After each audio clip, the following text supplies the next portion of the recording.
All right, here with John McCormack, 2026 ABCA Hall of Fame class, but heading into 37th season at FAU, but 18th as a head coach, but been there for a long time, Max. So thanks for jumping on with me on a Sunday. Oh, my pleasure. I'm so excited about this and so honored. So thank you. Yeah, and I'm pumped to have you first because you and I have known each other for a long time. So I'm pumped to have Yes. you kick this Yeah. thing off for our class. So, and this is a listener question too, came from one of your former assistants. But how many pounds of trash have you picked up on your early morning walks now? Oh God, it's got to be in the millions. People always are astonished of how much when I walk or go where I pick up trash all the time. And I had an administrator ask me about it once, and I said, when someone comes on this campus, we get one shot. Whether it be a recruit, whether it be a student, whether it be an alum, whether it be a possible donor, whether it be, someone who might hire some of our alums or students, we get one shot, and you never know what's going to turn somebody off. And the other thing I live by, just because you're poor doesn't mean you have to be dirty. Yeah. And we could use some resources, but we can't clean up what we have. When did you start that? I don't know if it's probably been my whole life. I don't even know. You know, I was always taught that. And then when I became the head coach, and I always take a walk every day to kind of get myself, and then I just started doing it, and it just kind of, and guys will laugh at me because they'll see me do it in the airport. I was up at Roger Dean the other day, and I was leaving, and I picked up 2 bottles and threw them away because, I look at it like that's Palm Beach County. We help build that, the county. I live in Palm Beach County, and we've got to make sure it stays nice for the people who visit. And I'm not, believe me, this is not a holier than thou thing. Sometimes it's more of a curse than a blessing, but it is something I do. It's just the small things that you notice. Because Yeah, a lot of it now is people are oblivious to that. They don't even pay attention to it. 100%. Where you're aware of it, you've been aware of it for a long time, and so now things like that stick out to you because you've paid attention to it. Yeah. Was that ma'am's question? Yeah, yeah. I do that. I don't do that a lot, but I do for certain guests. I will Yeah. reach out to especially guys that I know, just Yeah. like if they would want questions, because sometimes guys are they're gonna. It's been intriguing some of the responses that I've gotten back when I do reach out to people about it. When that one was cool, that one. And another thing, I love the quote, your true character is how people talk about you in rooms that you're not in. And you just seem like you've always been really grounded. You're very generous. Is that another thing with your upbringing? I think so. I again, I my I was a kind of a punky kid at times, and I had a coach who was also a priest tell me, my senior year of high school, at times you're a little bit of a punk and arrogant, and it really stuck with me. And as I've matured, I've tried to, try to be better.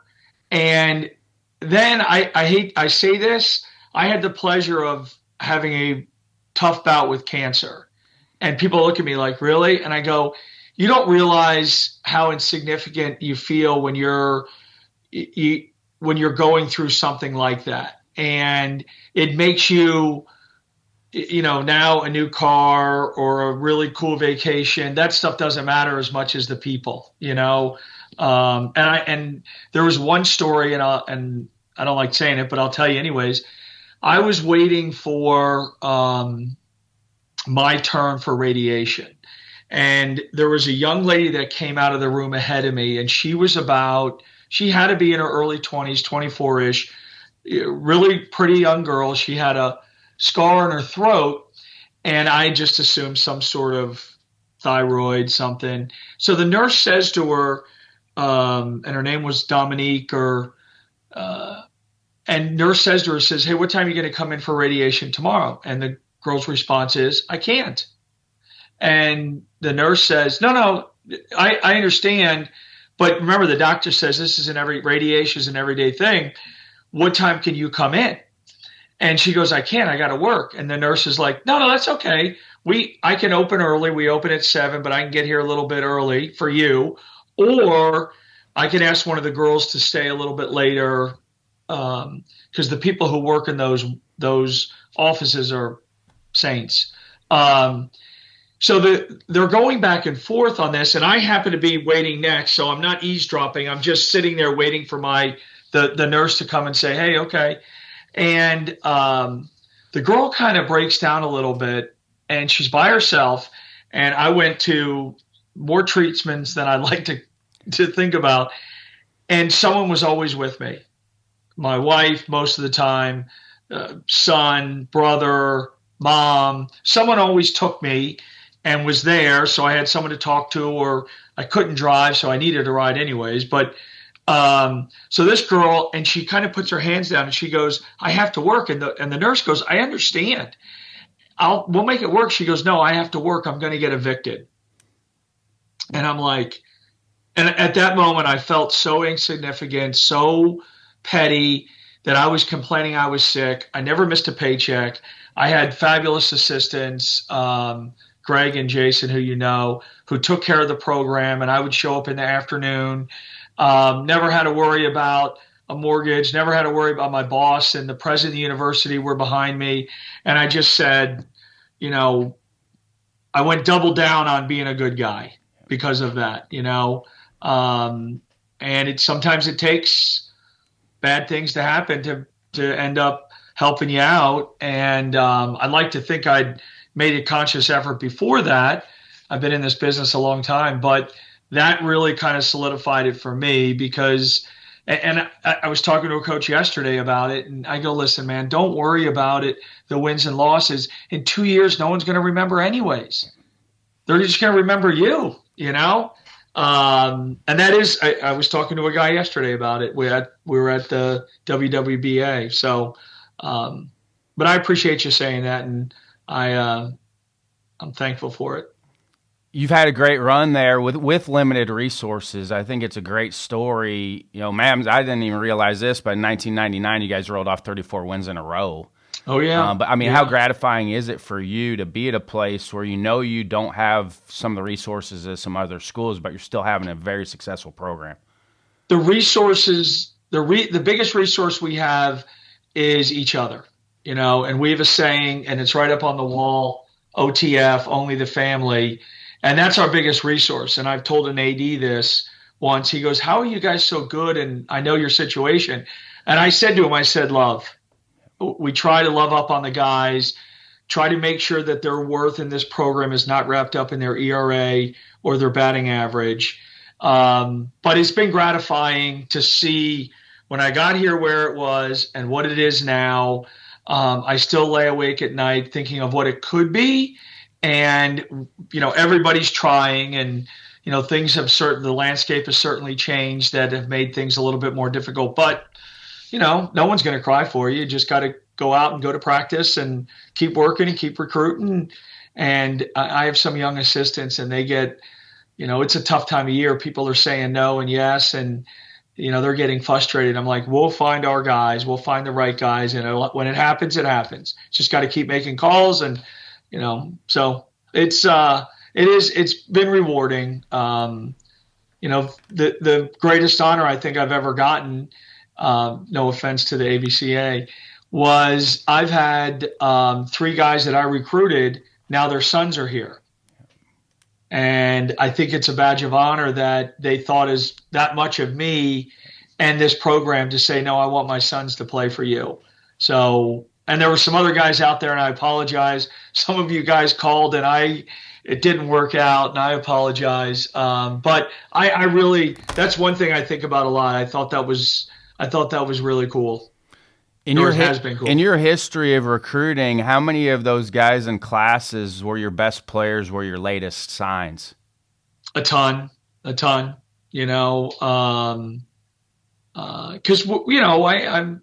I love this place, but we're not the first choice all the time, and we recruit very slowly because of that. And we don't do big classes. We don't call people and say, "Don't come." So I say, take our time. Again, young people mature. Everybody matures at a different age. So a lot of times you see the guy mature early and he doesn't get better. And then we were fortunate to still have spots and money later in the recruiting process to be able to say, hey, we have a spot, we have money, we have, where other schools are like, hey, I know we signed 10 guys, but we can fit you in. So I think that was kind of a strategy that we came up with by necessity and just by, how it worked out. Well, especially for a program that's not going to probably cut guys loose, you have to make sure it's the right fit with your program because you're planning on them being there. Yes. Yeah. I'm not saying we haven't. We've never called anybody and said, don't come. Yeah. There's been a guy or two that we've said, hey, especially it happened last year with the Pavia thing. And we didn't say, we just laid it out for him, and the young man and his family decided not to, which was fine. And but no, you do have to be right. I said, get the person right, and then we can work around the talent. We can find a place for them to be successful here, right? If you thought they were going to be a Friday night guy and that didn't work out, okay, we'll use them in the bullpen. We're like, just get the person right, and then that we can work the talent into the grand scheme of things somehow. What have you found the best way with this generation of players to mentor them into making good decisions? Honesty. Just tell them, and I think sometimes I'm the first person in their life to tell them the truth, because, and I'm a parent myself, and I'm not knocking parents. Parents sometimes become fans of their kids in this travel ball model. They play for people who are getting paid. So if I'm making money off you, and that's the way I pay my mortgage and my car payment, I can't afford for you to leave the facility or leave our team. So it's like, hey, just keep working. Let's just keep working. And then and the school system is afraid to discipline and afraid to say anything because, someone's going to get sued. So I think I talk to young people and I look them in the face and I'm like, that's the first time they've ever heard something like that, And I tell them up front, I go, this is the truth as I see it.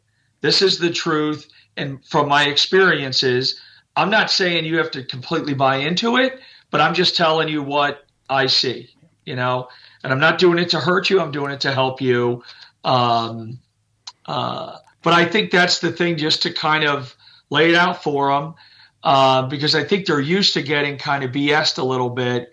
And I think this is very frank. But I do tell them, I go, if you want to come in and talk to me and you ask me a question, it's going to be the answer that I have with all the information I have. I'm going to give it to you. And with this assistance feedback, this is what we see, and sometimes guys are like, oh my God, I've never seen it that way, or I appreciate it.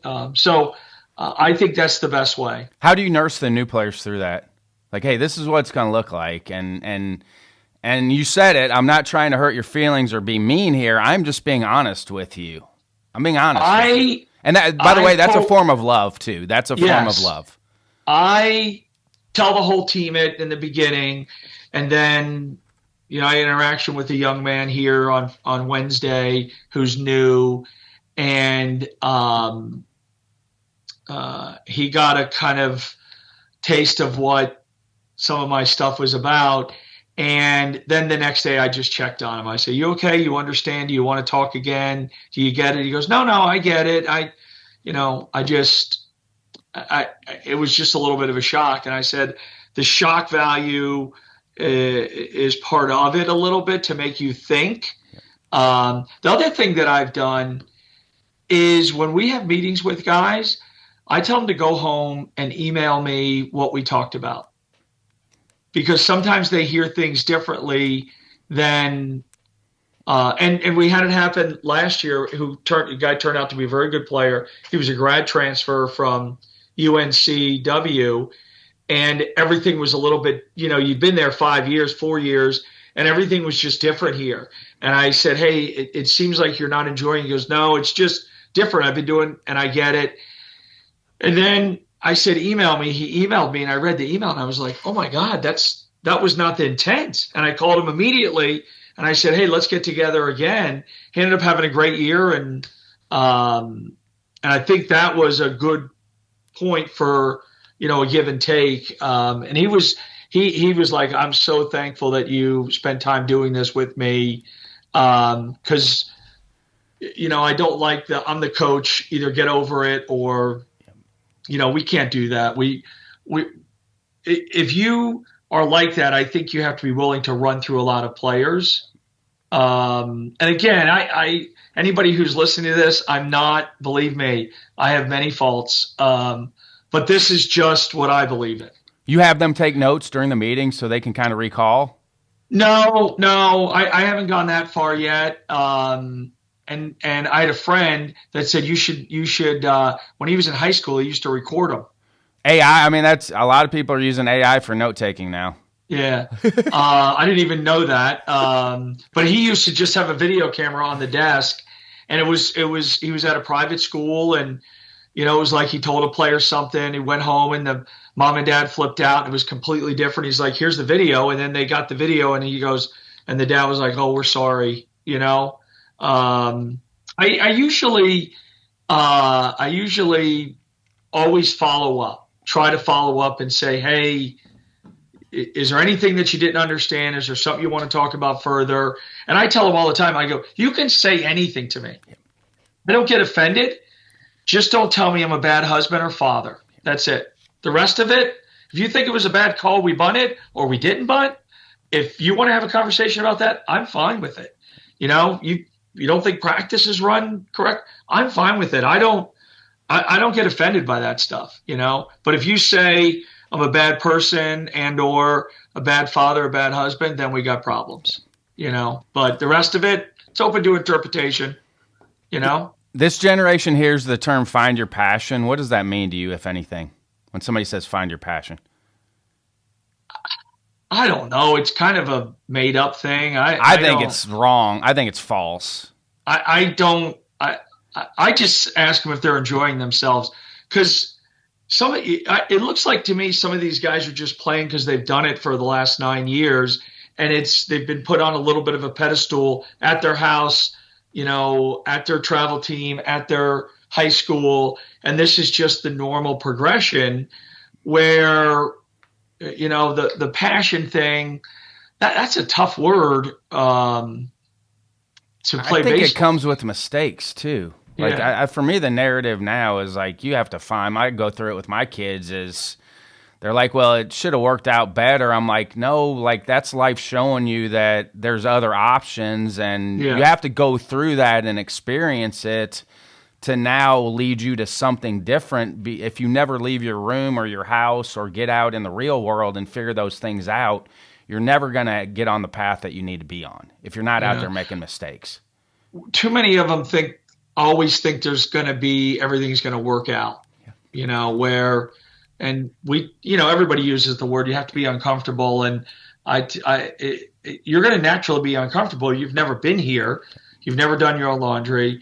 I said for the most of the guys we recruit, someone wakes them up in the morning. There's a refrigerator full of food. There might be eggs or pancakes before they go off to school. They come home, and parents, like I did with my kids, you give them an illusion of freedom, but but this is the first real freedom they have. And it's tough for them. It really is, because they've never done it before. And I say the baseball is the easy part when they first get here. Everything else is the harder part. Trying to navigate just life. Where do I fit in the whole community? Where do I fit in the hierarchy of the team? Where do I I think those are the things they need more help with than just ground balls and swings, because that's the easy part, in my opinion. How much are you meeting with them in the fall? Well, because of the rules, we usually do 2 meetings a week as a team. We do on Wednesdays. We have a coach present on a baseball topic. of their choice. We present it, and we have one in the individual session. We have one team defensive thing every Wednesday. And the way we present the information is it has to be something, because what you're trying to do to get me out, I'm trying to do the opposite to get a hit. So everything we teach the equal and opposite, right? So if an 0-2 batting average looks like this is what offense, this is what we want, where a 2-0 batting average looks like that. And then we go out. It's usually on a defensive thing. And then we go out and do it as a team. And then Fridays after weights, we do some sort of, we call them Foundation Fridays, whether it be money management, nutrition, sleeping, hydration, and then sometimes it's just me riffing about life and, being a good person and, understanding how special this time is for you and enjoy it, because they do get bogged down with, oh, woe is me. We kind of, we don't ever say we have to, say I get to, or because if you say, oh, I have to go to practice, then you probably shouldn't be doing this, right? Because I never say I have to go to work, because I this is all I do. Like, I don't have any hobbies. This is all I do. I go to the movies. I like going to the movies. Have you seen any decent movies lately? F1 was phenomenal. One battle after another is phenomenal. Paul Thomas Anderson, I'm a huge fan of his movies, like Boogie Nights, Magnolia. Okay. Phantom Thread, I think, was his last one, which was very good. But it's very good. It's very topical on what's going on in society right now. Leonardo DiCaprio is great in it.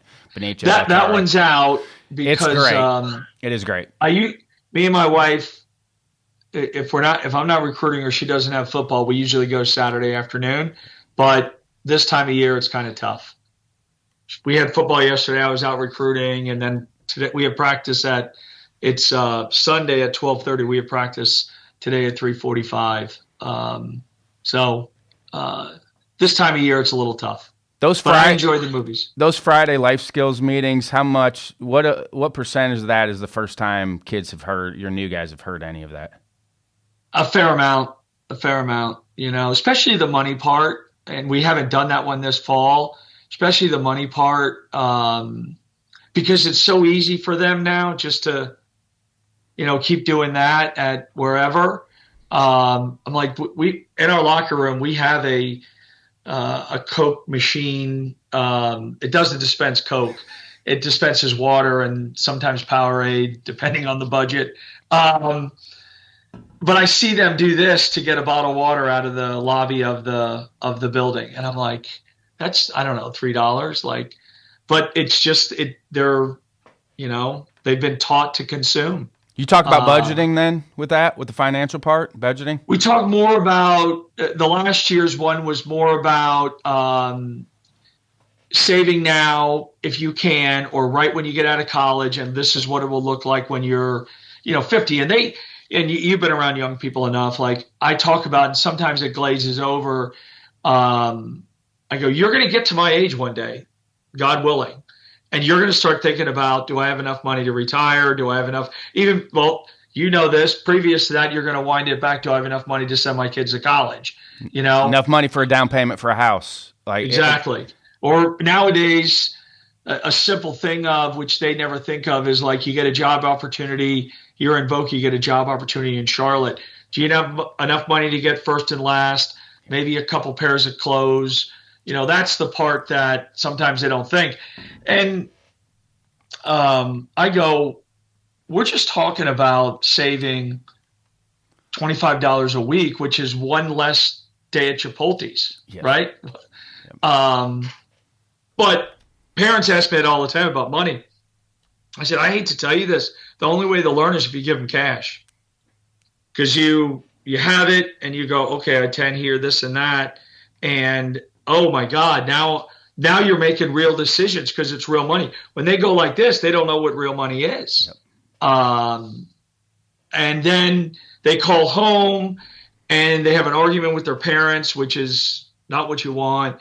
And then their parents might give them a little bit extra. So they don't really ever understand that the well runs dry. At least, we and the guys that I've dealt with over the years.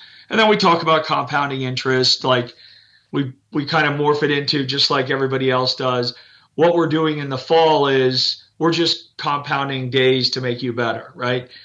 You're not going to get here and we're going to start practice August 25th or individuals. You're not going to be throwing better by the end of the week.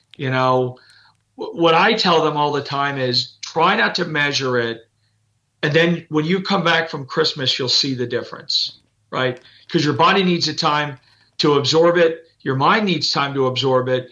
And then you need time to just put it into your daily life, and you'll see the gains and you'll be fresh. And right now, and this, they're doing a lot, weights, just, we're getting out of the hot season, but it's hard here in August and September to sustain a high level of work because of the heat. It really is. And we've had some episodes. And I think it's just a process of just kind of coaching them through, like, I know you're trying to change something. I know you're working on something. Just give it time, And I think that's one thing we don't do enough of. And I say it all the time. Young people need support and time, but everybody wants everything now, like, why am I not hitting ball over the fence? Well, you will. Just relax, right? It's hard because they get a lot of pressure from the outside that we don't see. Yep. A lot of them have advisors, or they've been going to a hitting guy or a pitching guy for years, or gal, could be either. And they're always reporting back. They're always reporting back to their parents. It's funny. Many years ago, the mental skills coach of the Minnesota Twins stopped by here, and he was a friend of our mental skills coach. And I don't remember his name, and that's a bad on me. But I asked him. He asked me, "What's your biggest challenge?" And I said, "Managing expectations, not only of the players, but of their families too." And he said, try to do this experiment. He said, ask the guys when they call home to talk to their parents or siblings or whoever about everything but baseball and see how long it lasts. So I told the guys, and it was 5 days. The whole team was caved in by 5 days. And I said, no one's grading this, and this is not. I said, try to make this relationship with your parents about something other than the baseball, because, it's become such a big part of their family's life from the time they're 7 or 8, and vacations, and they're spending a ton of money and travel and gear. And I said, call your grandmother and talk about something she wants to talk about. And I said, the other thing is call your siblings and talk to them about something they're doing. Don't make it about you all the time.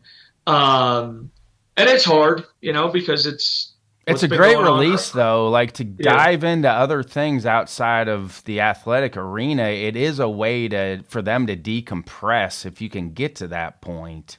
Yeah. Personally, I had a lot of friends that could care less about me as a baseball player.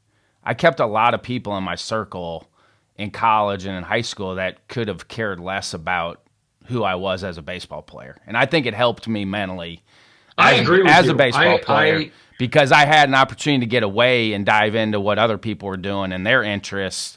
And I think it helped me a lot mentally on the field because I had people that could have cared less about me as a baseball player. We've all been there, right? 8 or 10 of us sitting around talking and bitching about the coach. You're right. We've all been there. Mine was a family member, so it was nice to be able to get away from that. We've all been there. Baseball players have a tendency to be a little chatty behind the scenes, and I think it just comes with the game. And I agree with you, to have some sort of outside persona that can give you an opportunity to say, and talk about something other than practice or what's going on or because they are inundated with it every day. They're inundated with it. And I think it's for us to recognize and try to help them with and talk about it, and not just to say, hey, deal with it, to try to help them.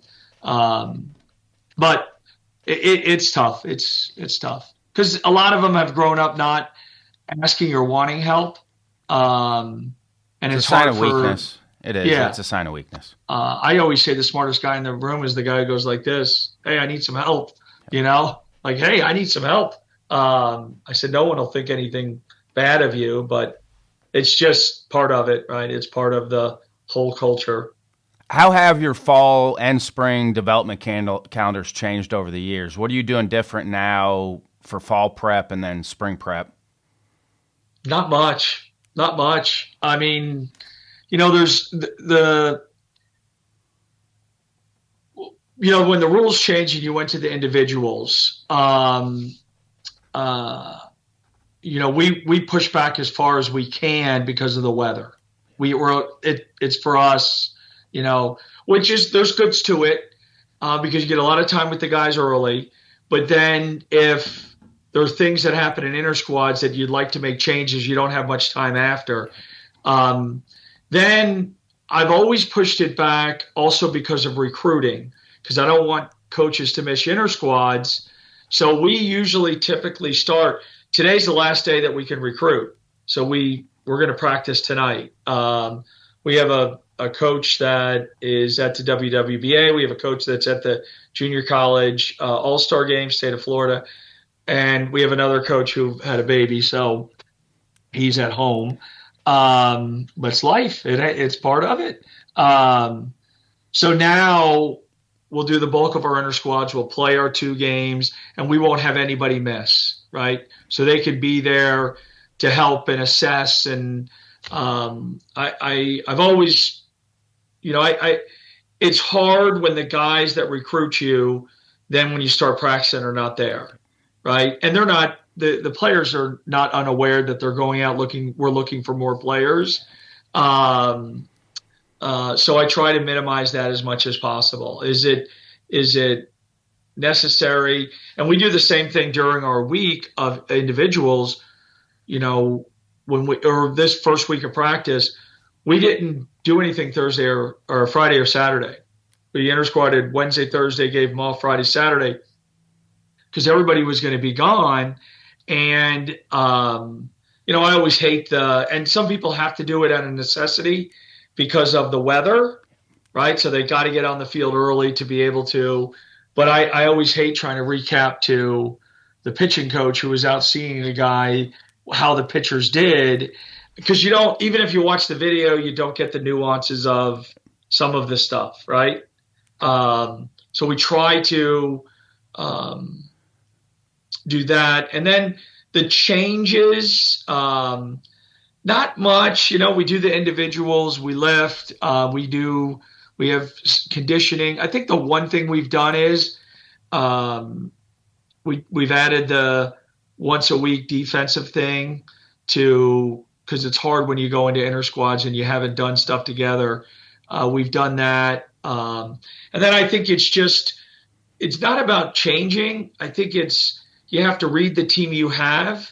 And if you have a whole bunch of returners, the starting point might be different than if you have a whole bunch of new guys. Does that make sense? Like, the starting point might be different if you have returners or this or that. And I learned that out very late. We had, the portal, and we had some issues a couple years ago. And I did a terrible job I forgot what John Wooden told me, assume they know nothing. I assumed they knew everything. And we get into January and I'm like, man, I told people at the end of the year, like, we did a bad job, or I did not, the assistants, I did a bad job coaching because I just assumed too much, and this was not but a couple of years ago. And I think it's important to take your time in the beginning, lay the foundation, make sure that they understand it. Little things, terminology, because so many people are coming from so many different spots. Make sure they understand the terminology. Make sure that you guys work on it. make sure that you understand and do the little things, because the little things are what is going to cost you, right? If you're not good enough on the mound, there's not much you can do about it, right? In the current season. But if you keep throwing to the wrong base on the bunt play, that's my problem. I didn't do something right. And because everybody's coming from someone different, everybody, he was at this school, he was at that school, he was at the junior college, he'd been in high school. And you don't have as many people in the program for that same amount of time, that some of that stuff naturally happens. And I think that coaches have to remind themselves in this, where we are, is start at the beginning every year. And then, that beginning point could be a little bit different depending on, but just make sure everybody understands like the simple things, terminology, make sure they understand your expectations, make sure that, just lay it out for them. And if the players don't like it, then you don't have the right players, right? I know it seems now coaches, especially young coaches, are afraid to really, I don't want to say lay down the law because that's not the thing, but just lay out their expectations in fear of alienating a player. And I think it's worse when you don't do it and then all of a sudden you pull someone aside. We don't do that here. Oh, really? I didn't know that. That's your job to tell them in the beginning. So, would you consider that a re-engaging with the fundamentals? I think all coaches go through that, especially if you've been at a place for a long time. I feel like you kind of, with certain teams, you might take for granted, but you have to re-engage with the fundamentals. Well, re-engage, yes. For us, it's a little bit of time management. So if we're teaching bunt plays and we have a whole bunch of new guys, we're going to give ourselves more time. If it's a whole bunch of returners, hey guys, everybody remember, we do this, we do that, but okay, let's go through it. So it might be a little bit of a shorter time of after you initially teach it, because again, they go off to summer ball and they might hear some different terminology, and you got to come back and just remind them, and it kind of clicks back in. We do more of like when we start practicing on a consistent basis, we do more of the short 5 to 8 minute defensive segments opposed to the long ones where people kind of have a tendency to check out, and that's not good, So if we don't get it or it looks a little sloppy, instead of ranting and raving, just move on and we'll pick it up tomorrow or we'll pick it up Thursday, whatever it might be, So who do you decide who's going out for summer ball? How do you make that all decision? The position players need to go play. They've got to see pitches. They've got to run the bases. They've got to track down fly balls. They got to get ground balls. And then the pitchers, it just depends on innings. Depends on innings. Depends on where they're going. Depends on what we think they might need to work on. Because if they haven't been successful, then why send them out with, it might be time, and I know we can't work with them over the summer, but it might be time to give them some things to do on their own, or a little bit more of in a controlled environment. Hey, stay here. You can stay in the weight room. You can work on some stuff, work camp, but all the position players in the only ones where I don't want to say I give them the option, but the only ones where I, have a conversation with them after their junior year, if they, before the draft was, you knew right away, but after their junior year, if they don't get drafted and they've played baseball after their senior year of high school, after their freshman year, after their sophomore year, if it might be better for them to get an internship. It might be better for them to spend time in the weight room. It might be better for them, at that point, everything is individual. Maybe it's better that they do something else and come back to it fresh, but when you're younger, you got to go play. I think that's what the minor leagues. I use Khalil Green as an example. Spent 2 summers in the Cape and then junior didn't go where he wanted in the draft. worked out all summer and came back, was the Golden Spike winner for his senior year. But he needed a summer off. Yeah. I think sometimes mentally they need it off. And because, again, I this is big business and, there's a lot of things at stake, but they are still kids, I mean, they are still young people that do need some outlets and time on their own. And, some time on their own is better for them, than with us. Mams also called you the master of roster management, but also intertwining the entire Florida Atlantic campus. He said you know everybody on campus. Well, that's just by age. Ross, it's funny. This is a little bit of a prelude to my Hall of Fame induction speech. I never thought about coaching. And I came to Florida Atlantic to get my MBA. And I was fine doing what the head coach told me to do, set up practice, hit ground balls, throw BP, fine. Then when I started recruiting and putting the team together, that's where it all clicked in for me, right? Because you don't win championships 1 through 15. You win championships 16 through 25. That's that's what I always thought in my mind, right? And it's not, don't always go for the most talented player. Go for the player that fits what you need, right? The person and the personality is better off having here than, because if you bring in superstars everywhere and they don't play, you got problems, right?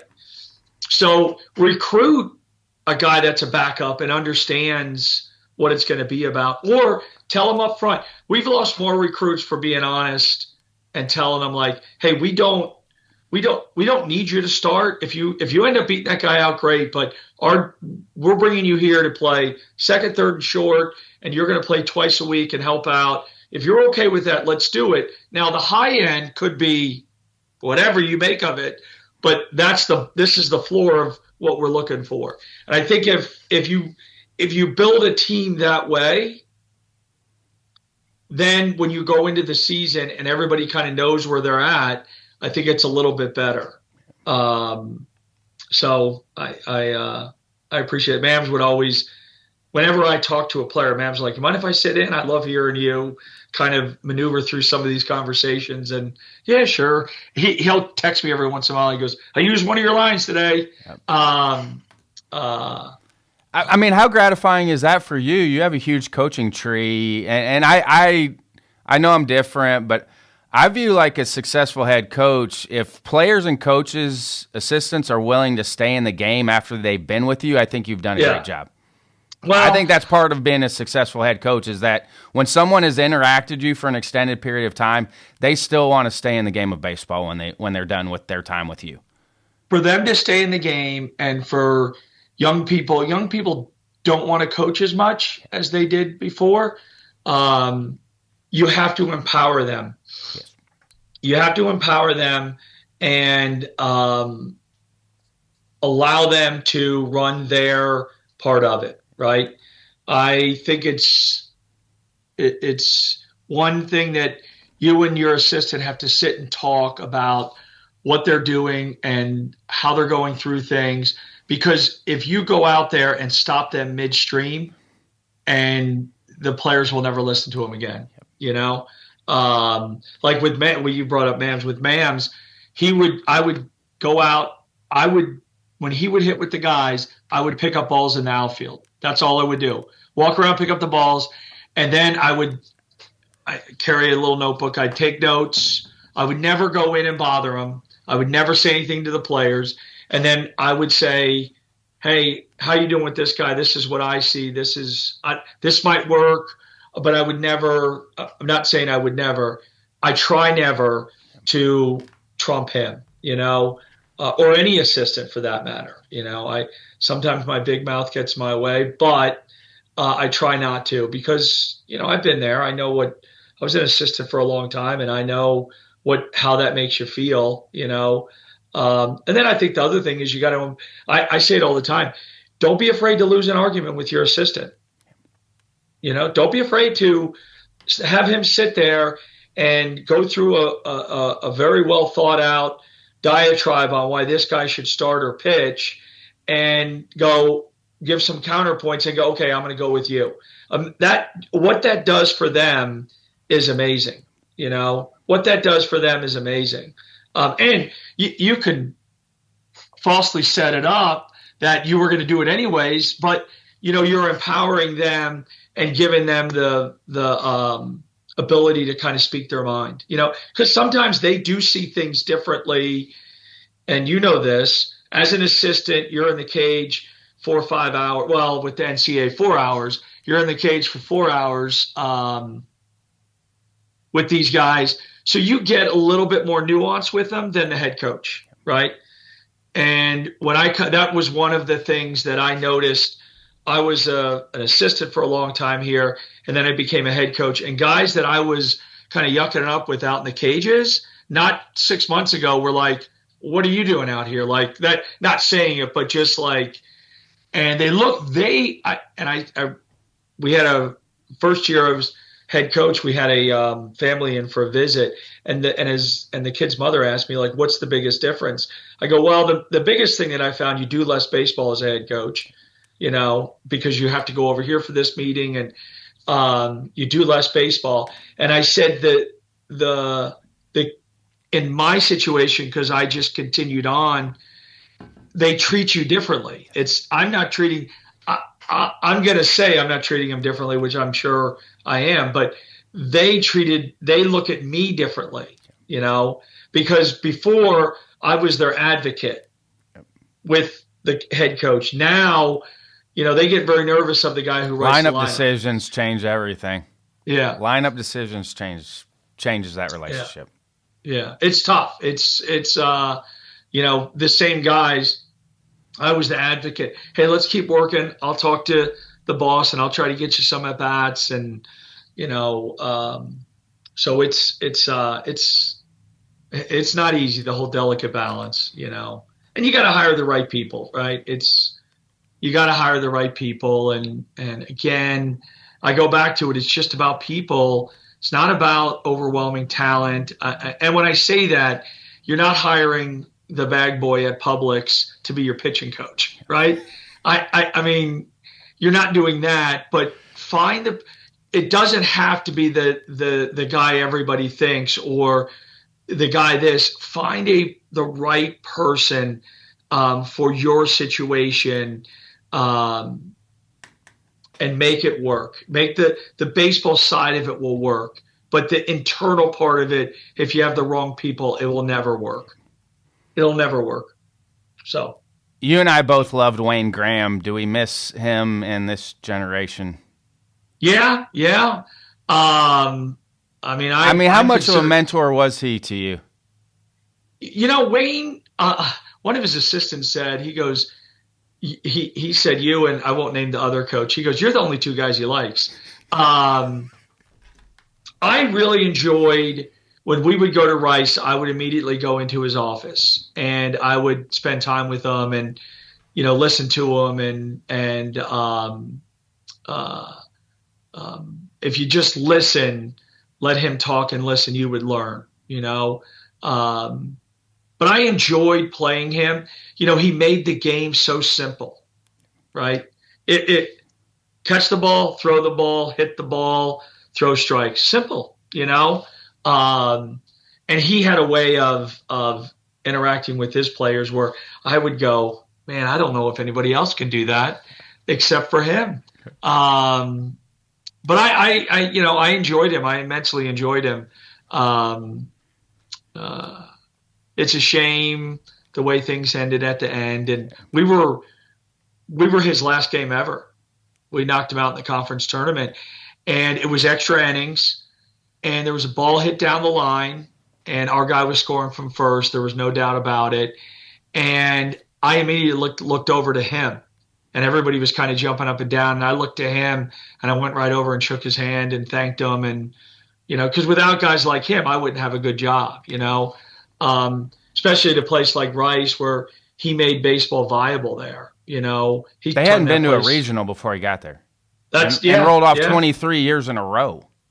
Oh, God, 23 go years into in a his row. office and I've said this multiple times that I've done a lot of these now. He was like the one that I've had in like 300 plus where like I was fanboying out because of him and what he did. Like, and a great conversation. Like for his age at that point, for as sharp as he still was at the end, was amazing to me. Like he's the blueprint for anybody that wants to maintain a great life.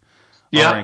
Very well read. He's very sharp. Like for his age when he got on, like it was immediately. I was like, oh, he's still got it here up in between. You know, the one thing that I just, even to this day, I think about and it just doesn't add up is he was such a huge sci-fi fan. Yes. I just loved books, loved sci-fi books, loved them. Dune was I think it was Dune was his favorite. Like I was like, are we? But also goes back to finding other things that you're interested in. Yeah. Like I think coaches need to have that a little bit too. We always talk about the players, but I think the coaches need a little bit of a mental decompress.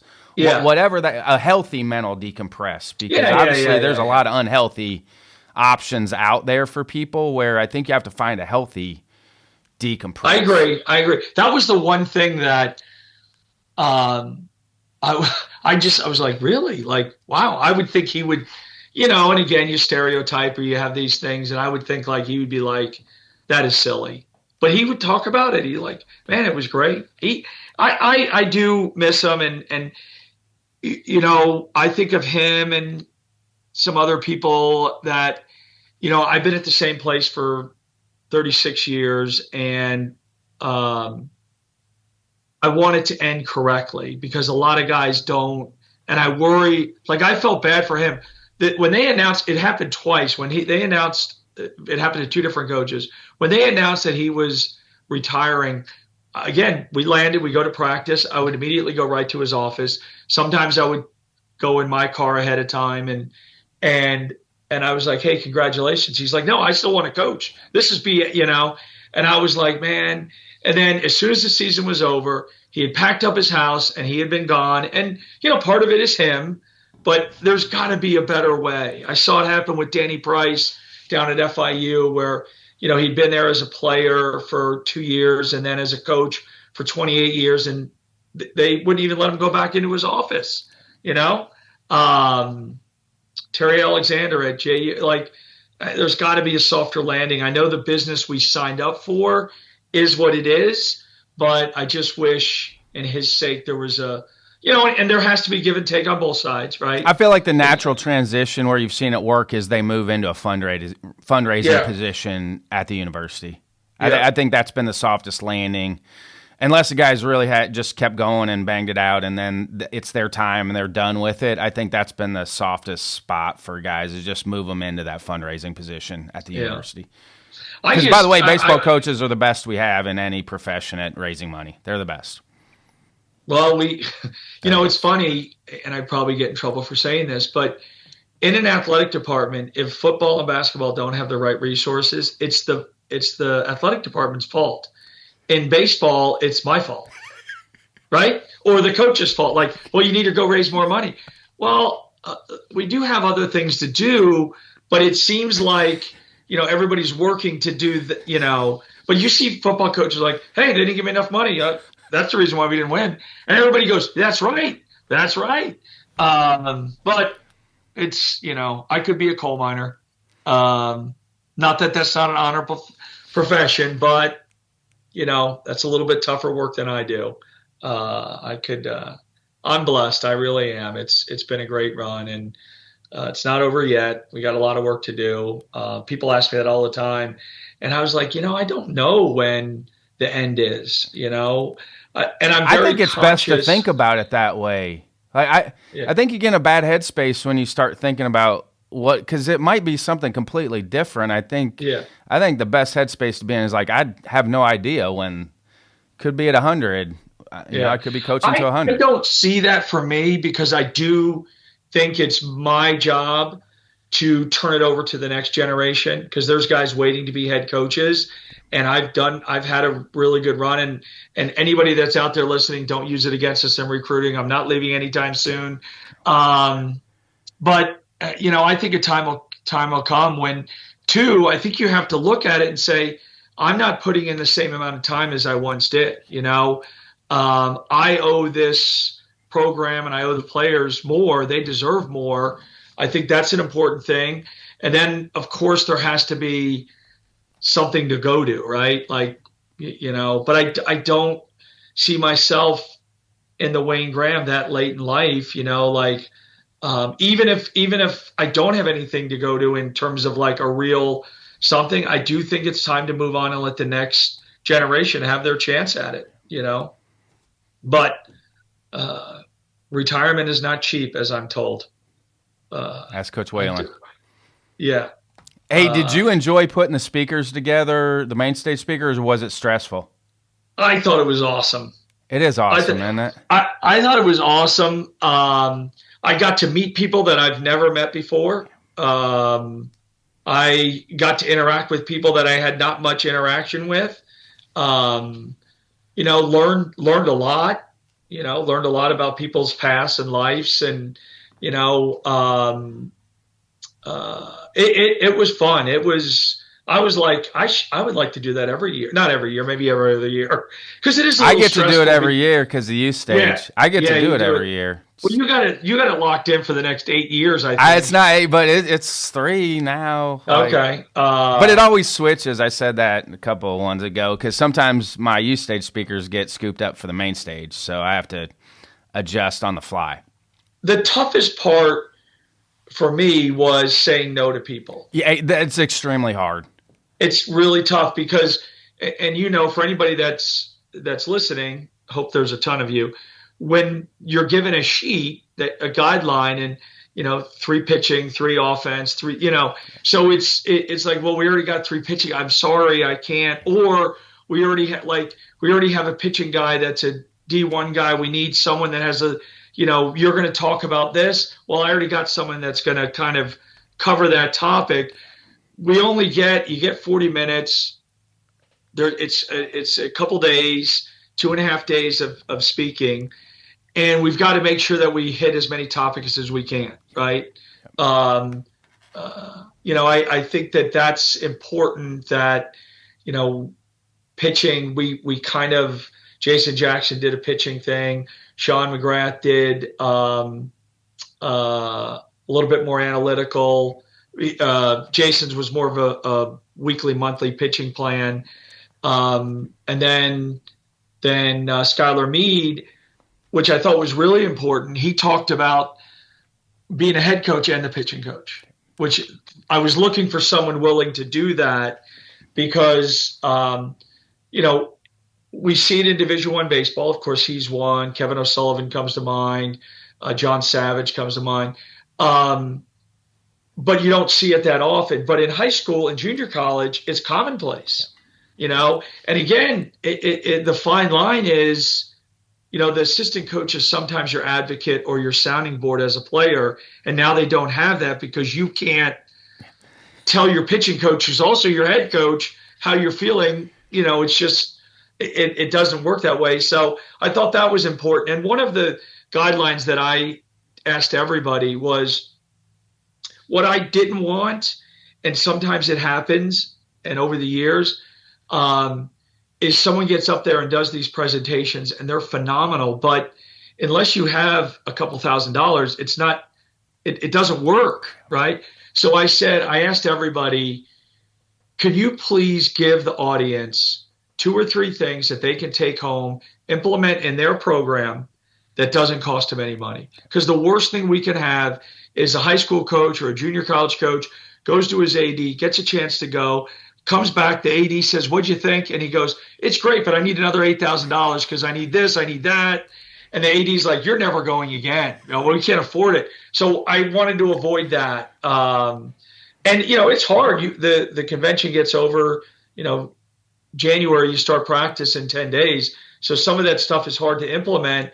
But I think the trick is to find something, steal something that you see on the stage, wrap it into your own, and then represent it to your team. That's what we all do. That's what, go there with an open mind.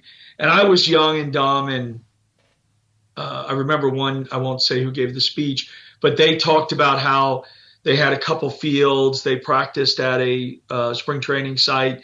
And, this one was breaking balls. This one was fastball machine. This one was arm. And I'm like, I don't have that. And I got one cage. Western Illinois, we got one cage to work with. Yeah. And I tuned out, and I look back on it, and I'm like, that's stupid. You should have listened and been able to, sit in the audience and find something that you can take with you, whether it be good or bad. Like, oh, I don't like that, but that I can use, and then come back, look at your situation, look at your team. Now, how do I make this fit for my guys? Not how it fit for the person who presented it, how it fits for your guys, your team. And I was going to ask you about inexpensive experience. I love that term, like learning from other people's either successes or mistakes. Have you had much of that over the years, inexpensive experience? I had a lot of it in terms of I worked for one guy. So, like, I listen to podcasts a lot, and, I played for this guy, and I worked for this guy, and then I got a job here, and then I did this. And I'm like, so a lot of it was, and it was Coach Cooney, and I love him to death. I just saw him last 2 nights ago. And a lot of it was that I can't do that because that's not my personality. I can't do that or I think if it's done this way, it's better, right?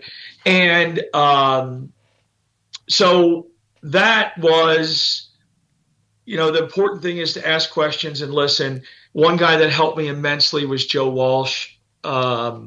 It's a shame he passed away. He was great. But everybody innately wants to help.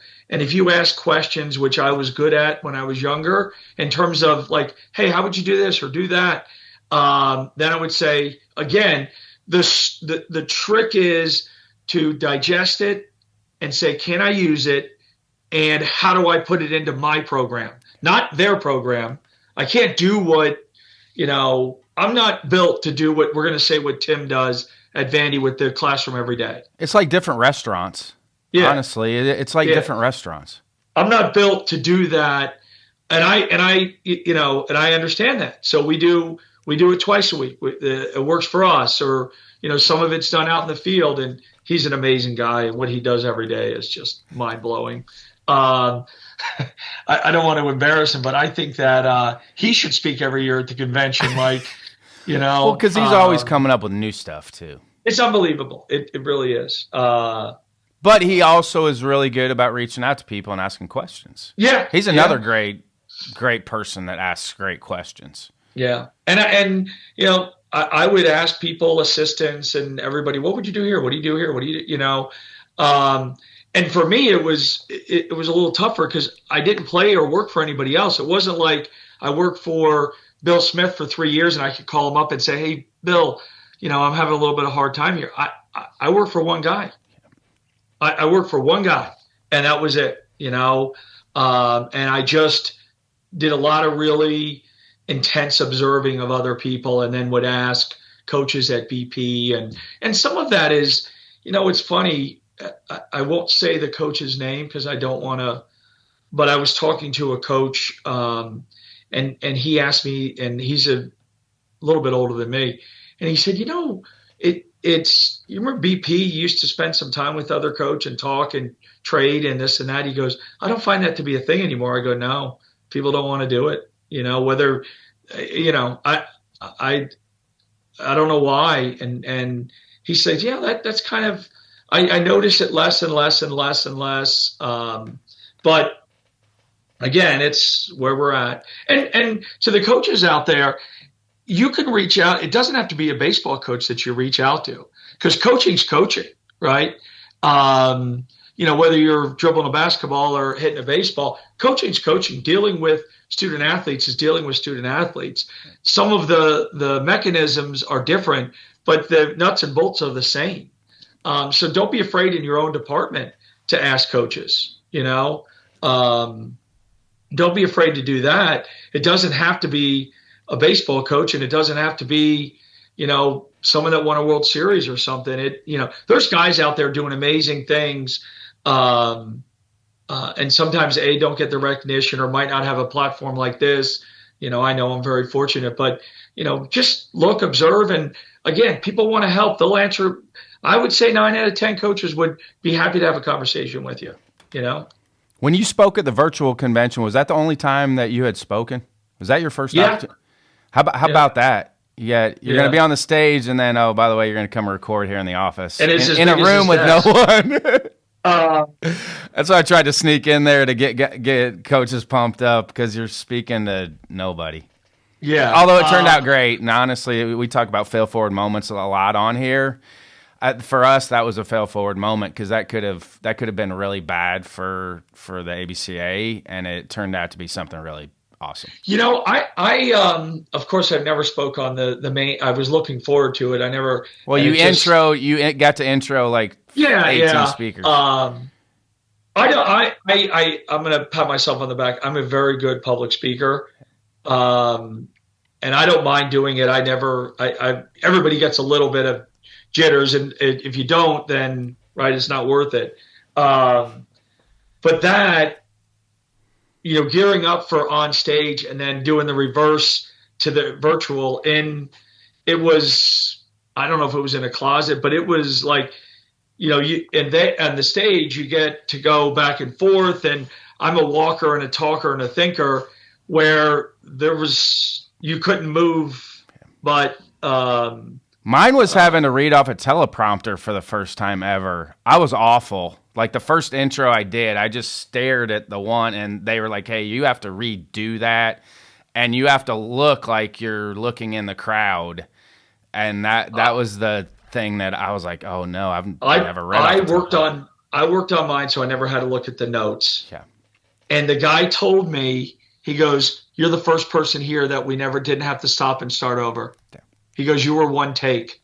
And it's funny, again, I when we do like marketing things around here, the old marketing person called me One Take Johnny, because I'd say, "Give me the script, read it, okay, let's go." Yeah. Or I'd ask for it the night before, and then I would turn it into something I could remember. I think those things are tough, but I would tell everybody, just practice them at practice. And then once you get started, it will naturally get in the moment. Once you get in the moment, you just got to get through that initial 1 to 2 minutes. Once you can get over that hump with the 1 to 2 minutes, then you kind of get in flow state, and it takes over. And practice, because you don't want to be behind the podium just reading it. Yeah. Bring your notes out. And I've never written a speech. I just do bullet points. I do too.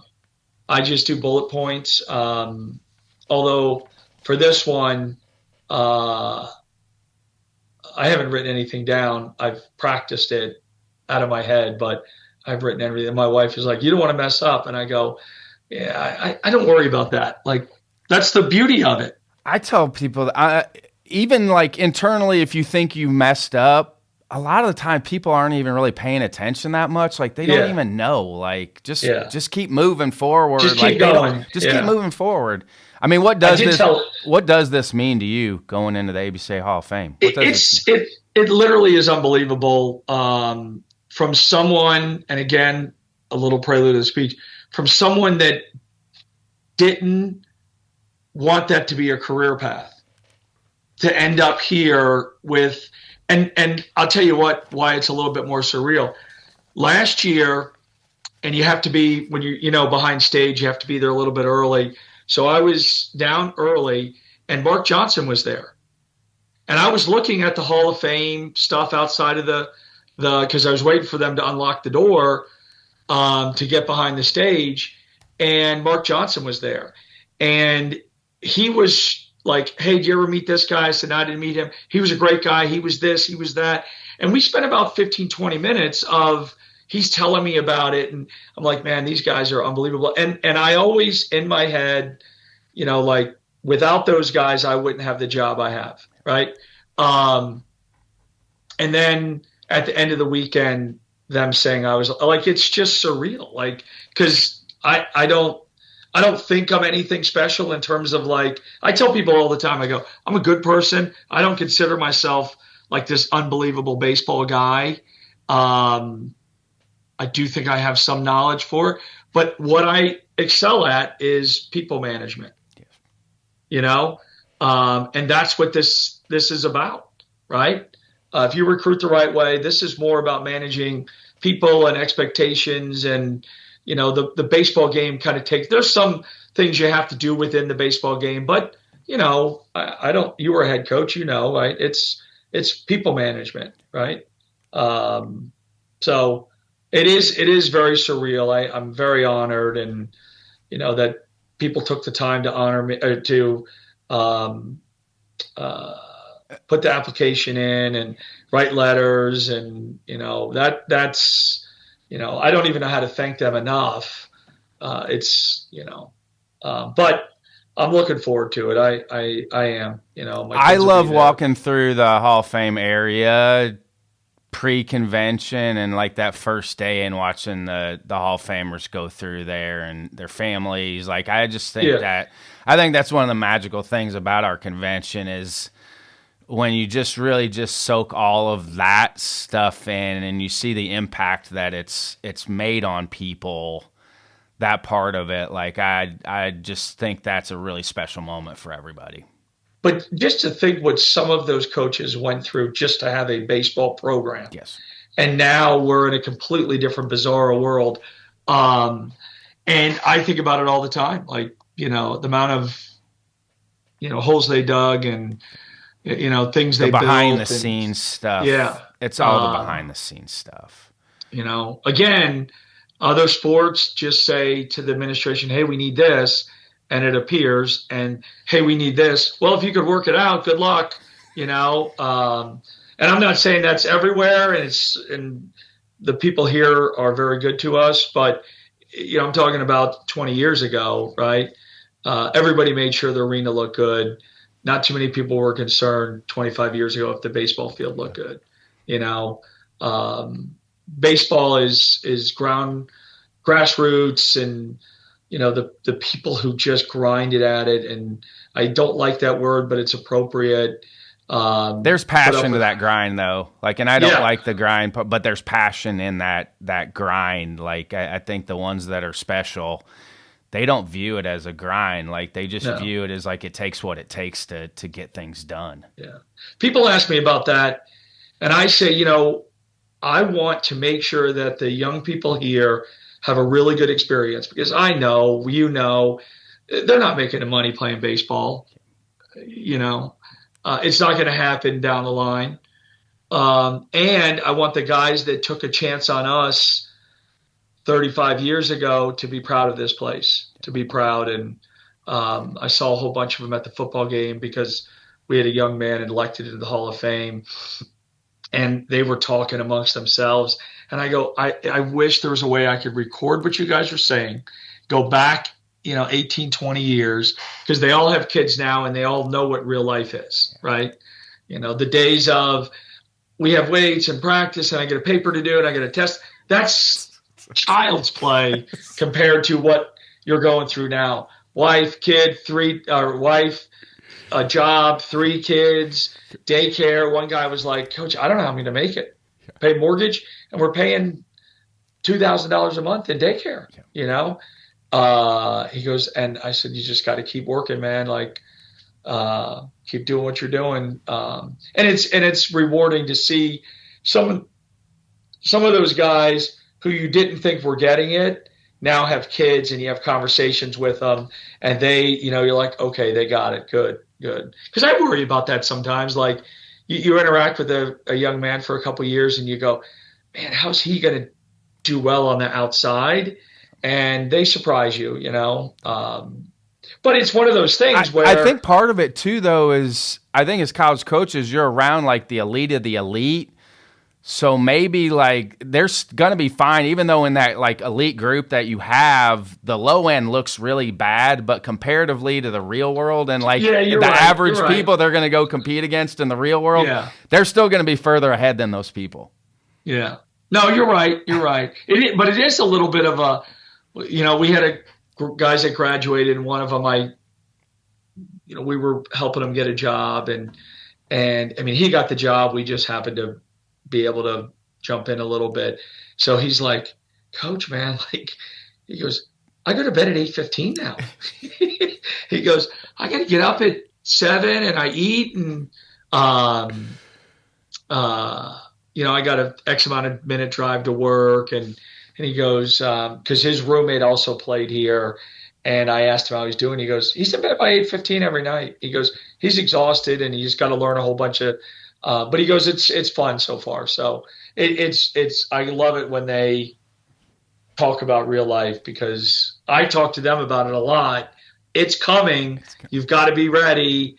It's completely different than what you've been doing for the first 22 years of your life. You got to make sales or you got to turn paperwork in, and the school system is no longer going to say, oh, okay, get it to us next week, or we'll let you make it up. Or now it's like, no, the boss is like, this has got to be done by Friday or Thursday or whatever it is. That's why I'm in on a Sunday right now. Yeah, the boss said. I know, that's me. That's more me not wanting to miss a week. Do you have a fail forward moment? You have something that looking back now helped you move forward? Is getting cancer a fail forward moment for you? Yeah, I would think so. I don't really have and again, it's not a arrogant thing where there's been a complete meltdown and, I just, many, many years ago, I started recruiting and I just said to myself, tell these guys the truth, because it'd be easy to say whatever, just tell these guys the truth. And if they, I don't want anybody to walk in my office post and say you lied to me. I made a ton of mistakes, and God bless Coach Cooney for allowing me to make mistakes. But I don't remember a huge time, where I had a huge fail forward moment. I think it's just a whole bunch of little ones where I was able to kind of keep course correcting opposed to a big one, well, the year maybe you didn't address fundamentals as much. Yeah, maybe, yeah. Because now you're more cognizant of paying attention to those details every year. Yeah. And also part of it is, for so long we had a pretty good run of assistants here that we were all together. So it was kind of easy. We would sit down and it would almost be like, right, yeah, okay, let's go to work.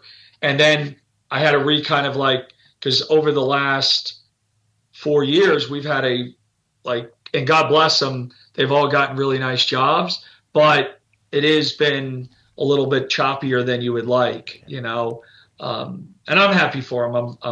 I'm happy for them. And it just makes me more aware of and I never say when I hire somebody, this is the way we do things, bring something to the table, bring ideas to the table.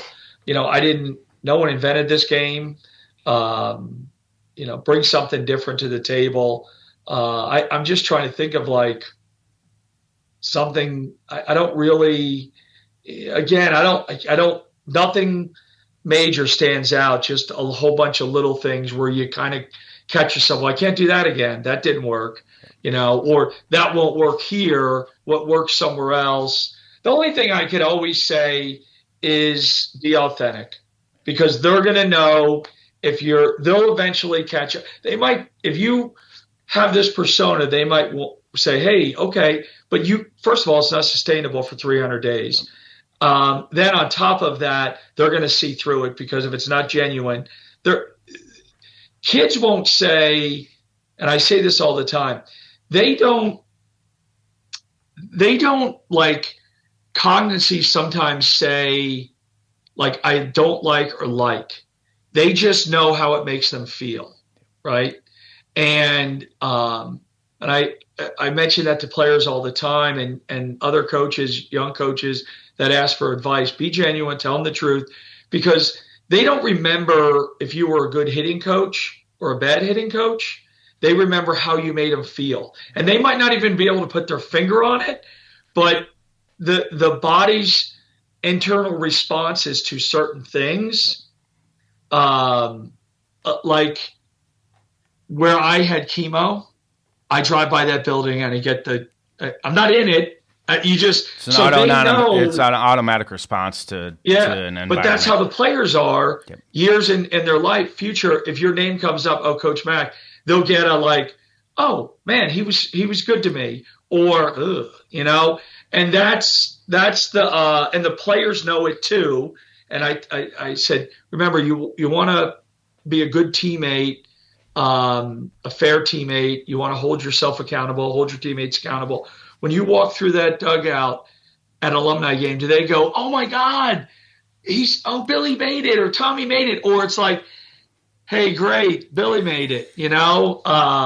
Which one do you want to be, right? Because again, they're not going to go, oh, on September 3rd of 1997, you said this and you made me feel bad. They're just going to know the look of your face, your name is going to make them respond somewhere, Pavlov's dog type thing, right? Either good or bad.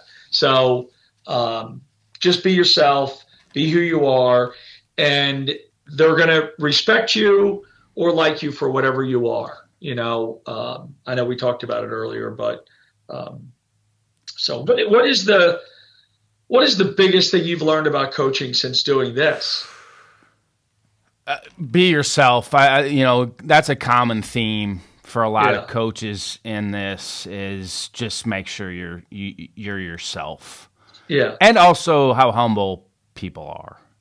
Yeah. Like I get to interview every level of baseball, and I think the best ones we have some, they are humble in some ways. Yeah, yeah. They're also self-confident. I do feel like the elite that we have daily routines built into their schedule.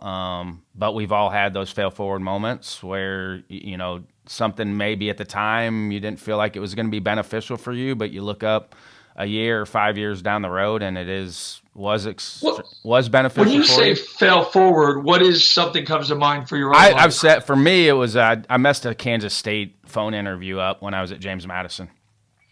So I was like 3-4 years into my career, and I wasn't ready for this position, but I got the call to do a phone interview, and it was for a recruiting coordinator position at Kansas State. And one of the first questions they asked was lay out the 12-month recruiting calendar. And I had recruited a little bit, but not like that. And so I was awful. Like, it was terrible. They knew it was bad. I knew it was bad, but I hang up, and I know I'm not getting the job, but I didn't deserve the job at that point.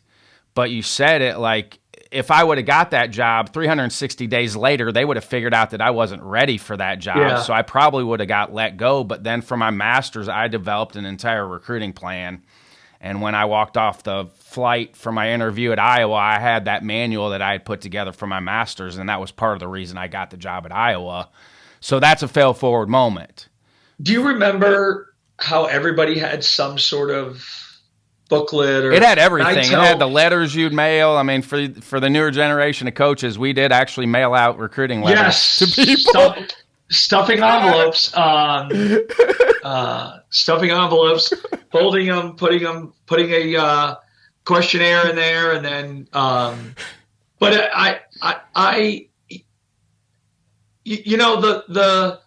again, I go back to people, and our recruiting coordinator is Michael Cleary. And when this is when I said he's going to be our recruiting coordinator, he wasn't ready, but I knew he was a really good person. I knew he would work hard. I knew he was going to be loyal to not to me, but to the program and to the brand, so to speak. And then it was my job to help him, right? Because I don't think recruiting is not on one person. It's on everybody. Everybody has to help out, and everybody has to be involved. So I think sometimes when you interview people, you got to understand where they're at in their career, and you can't bring them in to fail, right?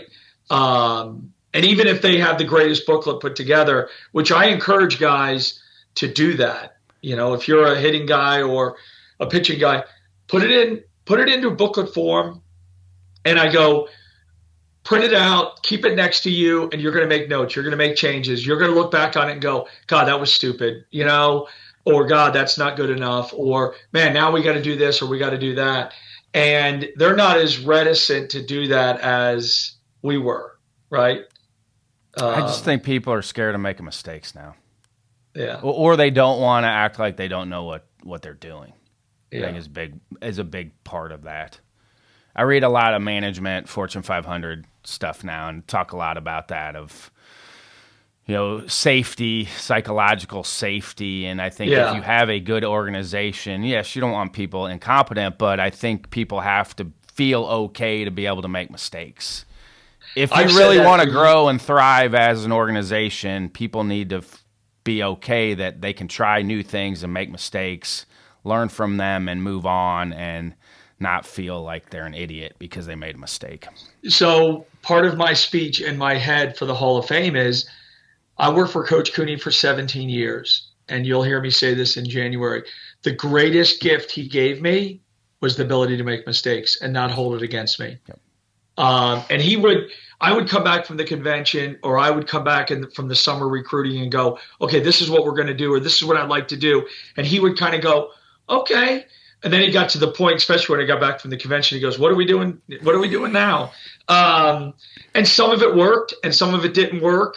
And he was very gracious always. And he would never say, no, don't do it. That won't work.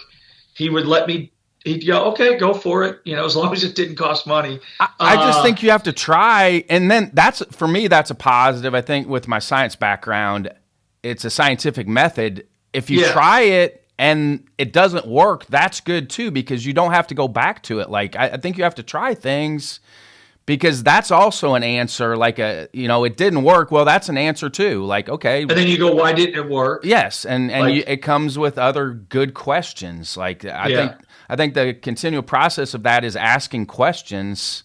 Yeah. But if you don't try things, you never get to those questions. You don't get what's the old thing? Thomas Edison it was didn't 10,000 find out how to do the light bulb. He made 10,000 wrong light bulbs to find one that worked. Something like that. Yeah. No, that's true. That's true. But I that's one of the greatest. I mean, he gave me a job. He gave me a career. He gave me a life.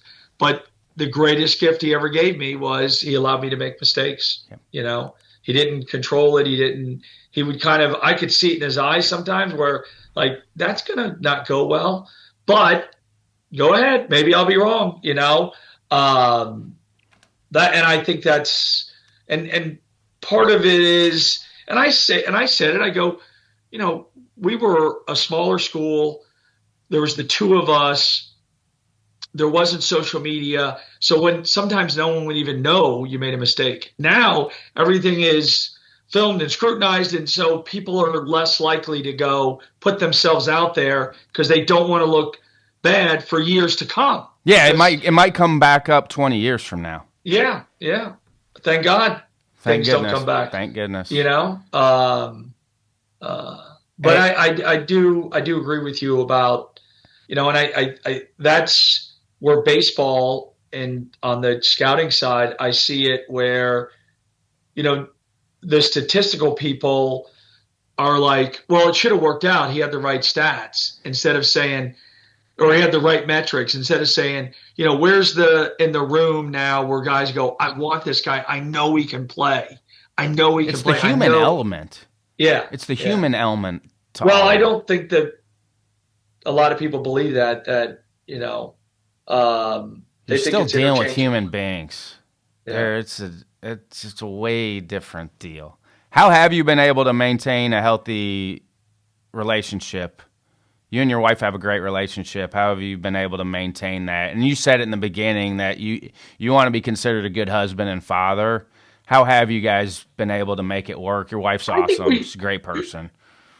We have a good partnership. There are times in the year that she's really busy with football, and then I kind of pick up the slack and stuff. And then there are times when I'm really busy and she picks up the slack. I think we use a term around here, communicate and collaborate. So we do that. I'm not. We do that.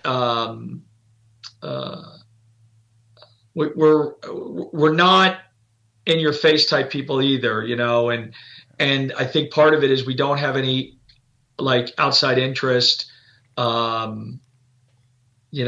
life, our kids, and she's been at FAU 35 years, and I've been here 37, 36 full years.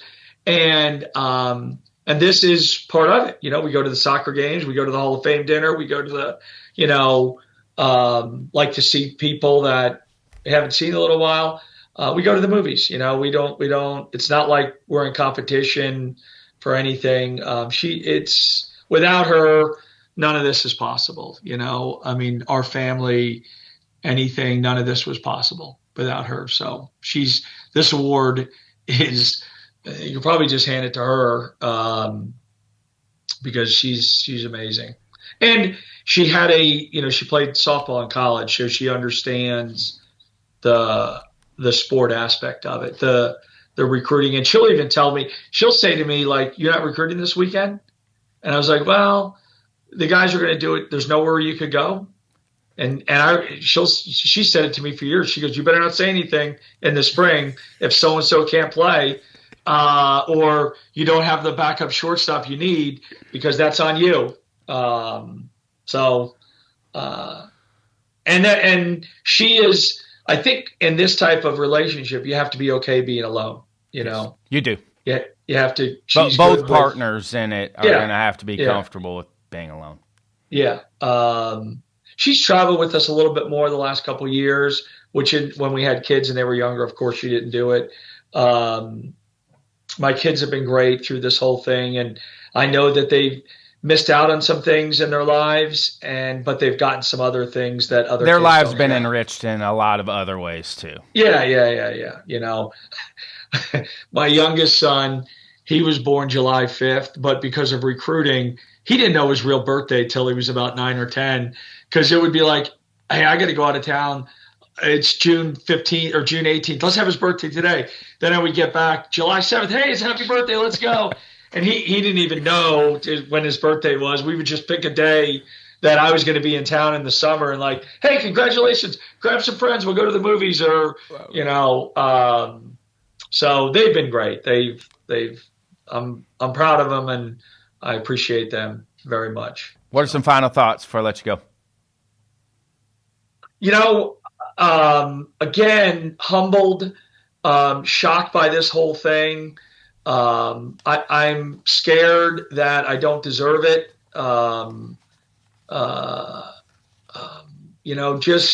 Just want to make sure that I treat everybody associated with it correctly. I want to make sure that I'm not leave anybody out, but to make sure everybody knows how much I appreciate everything they've done for me, because you don't do this by yourself, It's a team effort, complete team effort. But I'm truly grateful about it. And I told Tim Mead, I said, "Tim, I only need 45 minutes, and then they're going to play a tribute video that I'm getting work on, and then I'm going to do another 45 minutes. So I only need," and I text him that, and he goes, "I was on the floor laughing, rolling. I got to make sure that I stay under the 8, Schlossnagel rule, stay under the 8. It's just out of respect to everyone. Yeah. No, just, it's quick, and make sure that you thank the appropriate people and give some context to your life, and, get on and get off. But it's the amount of people when it was announced, texting and calling and congrats and well earned, and and you think back and you go, did I really? Is it? Because I look at those people on the wall and I go, man, I've accomplished some things, but not like these guys. Like this is, but it's, I think I've accomplished some things in other ways too. One thing I'm really proud of is the time I've been able to, the time I've been afforded to help out with baseball itself, right? Like the game is never going to pay you back. People want to get paid back, but we do a lot with Boca Little League. we do other things. But to sit on those committees and try to help shape, and try to make people's lives better. And, some of the things we've been able to accomplish with Craig and the committee. And that's been really rewarding. When you're at a tournament and guys come up to you and say, thanks, man, I know you like that. That's really rewarding. So we're just trying to make this job a little bit more, because I mean, I'm not proud of it that I left my kids on December 26th to go to a tournament.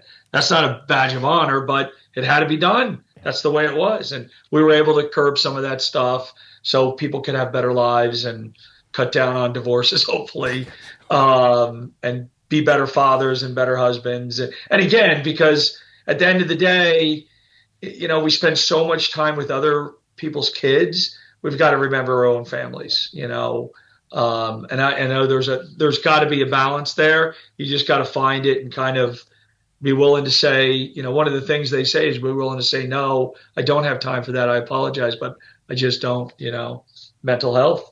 Yep. No's a complete sentence. Yeah.